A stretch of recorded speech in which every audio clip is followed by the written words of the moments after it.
I guess heartbroken. I'm very upset about it as well because this is a cruel thing to do.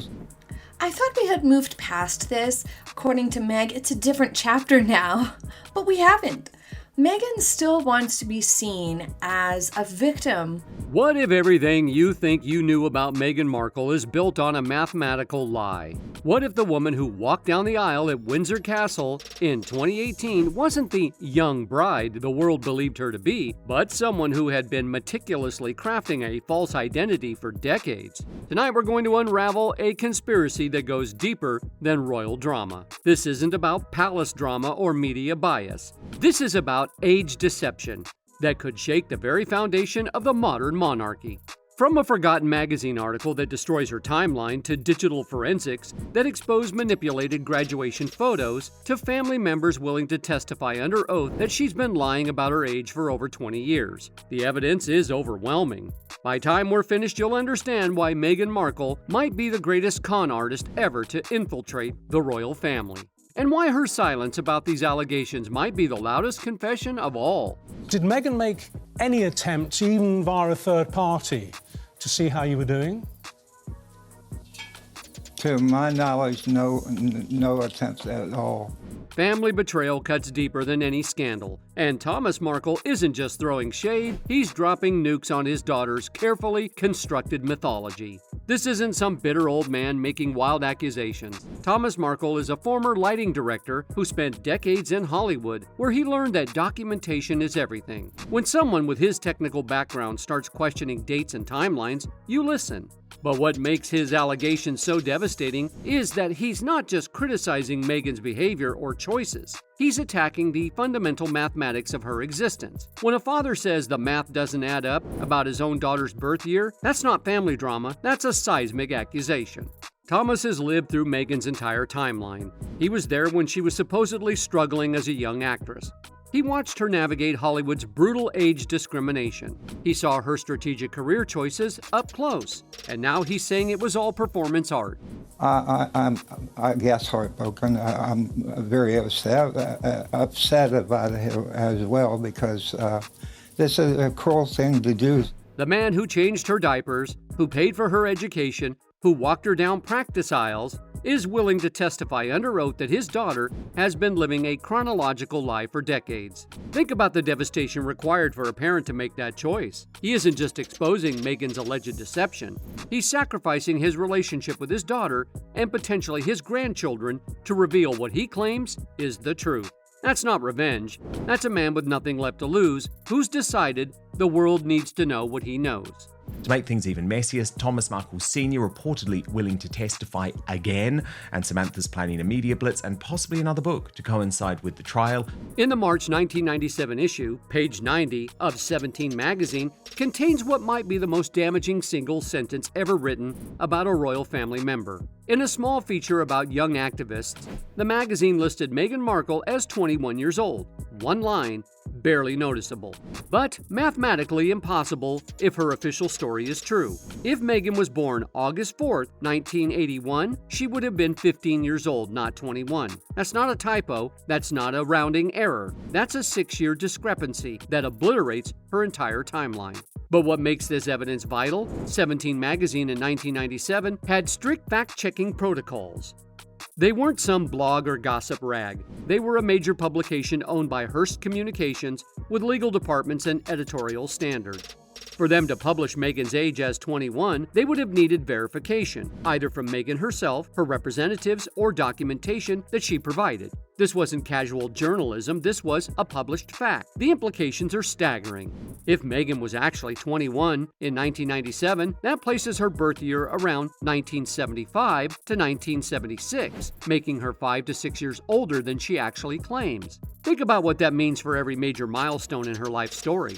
Her struggling young actress phase, she was actually approaching 30. Her fresh-faced UN Women Advocate speech, she was nearly 40. Her youthful royal bride narrative, She was over 40 walking down that aisle. The 17 magazine reference isn't just evidence of age deception, it's proof that Meghan was actively participating in creating false narratives about herself decades before she met Prince Harry. That wasn't accidental. That was strategic identity theft, stealing years from her own life to maintain a more marketable persona. According to official records, 22-year-old Meghan Markle graduated with her double major in theater and international studies from Northwestern University in 2003.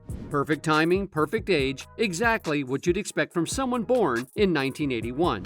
But when you dig deeper into the Northwestern alumni network, the story becomes bizarrely complicated. Several of Meghan's confirmed classmates from the class of 2003 are now in their mid to late 50s. If they followed traditional academic timelines, graduating at 22, they would have been born around 1980 to 1981, the exact same alleged birth year as Meghan. Yet LinkedIn profiles, reunion photos, and professional biographies show many of these same classmates listing birth years in the mid-1970s. That would make them 27 to 28 years old at graduation, not 22. Were they all non-traditional older students who returned to college?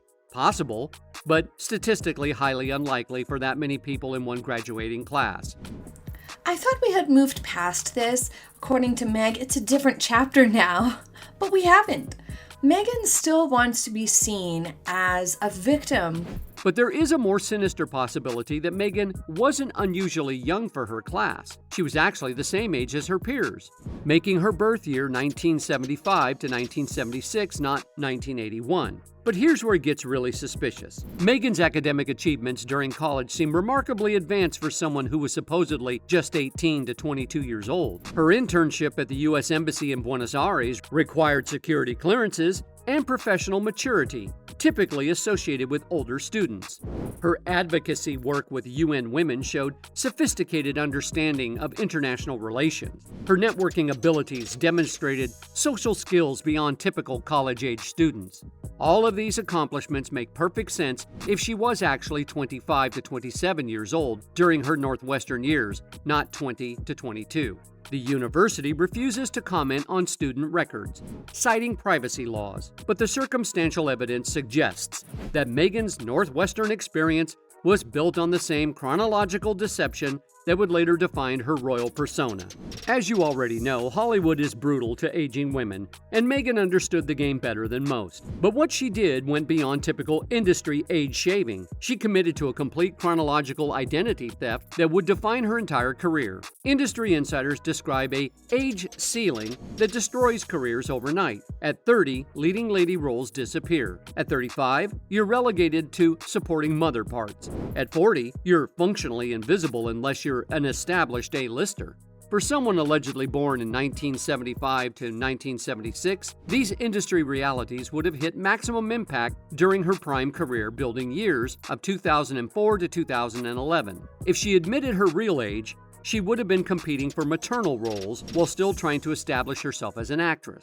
By maintaining her 1981 birth fiction, she bought herself almost 6 crucial years in the ingenue demographic. She could audition for roles written for women in their early to mid-20s while actually being in her early to mid-30s. It's not necessarily like a positive thing.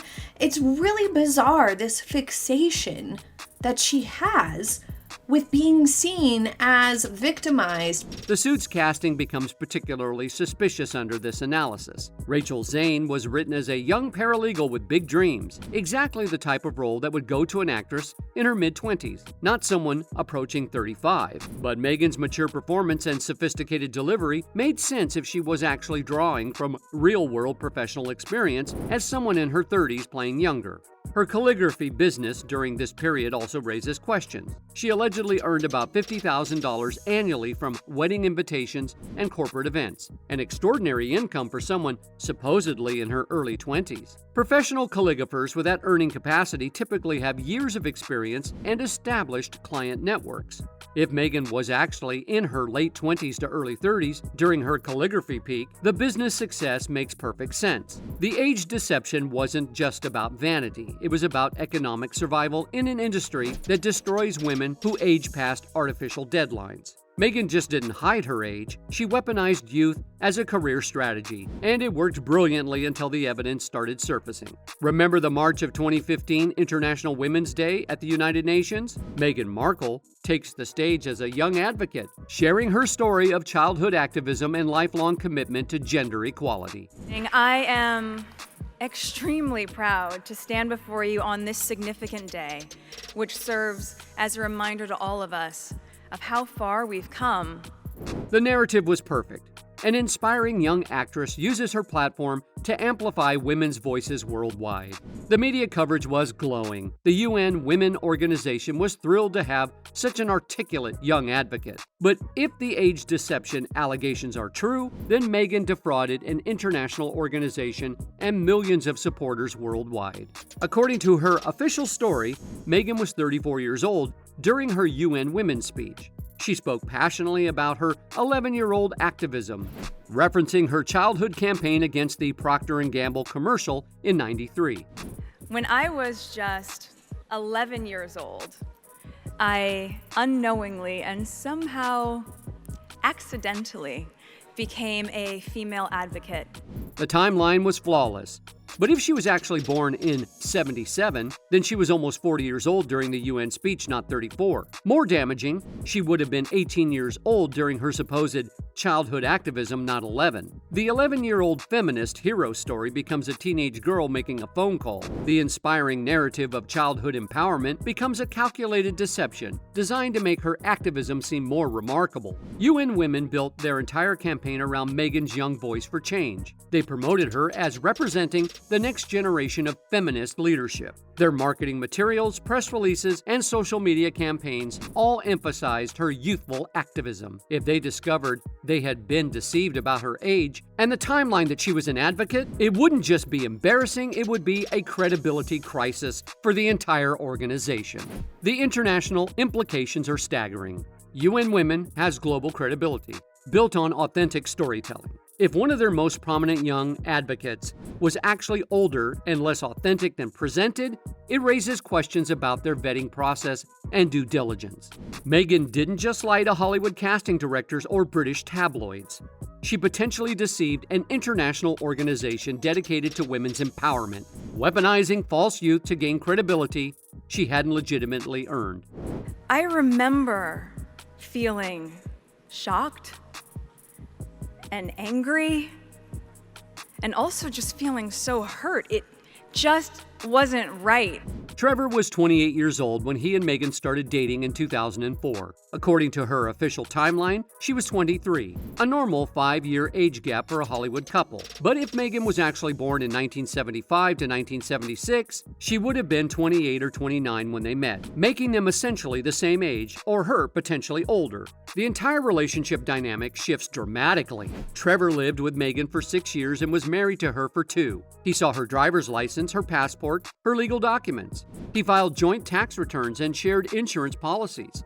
If anyone knows her real birth date, it's him. Yet Trevor has never publicly confirmed Meghan's official 1981 birth year. His silence is strategically calculated and legally significant. Recent industry reports suggest Trevor has been quietly sharing information with close associates about inconsistencies he observed during their relationship. He described Meghan as someone who meticulously rehearsed everything and strategically eliminated anyone who didn't fit her evolving narrative. The most explosive potential evidence is their marriage license from their Jamaica wedding on August 16, 2011. Both parties had to provide state-issued identification with verified birth dates. Trevor possesses legal documentation that could definitely prove or disprove Meghan's age claims.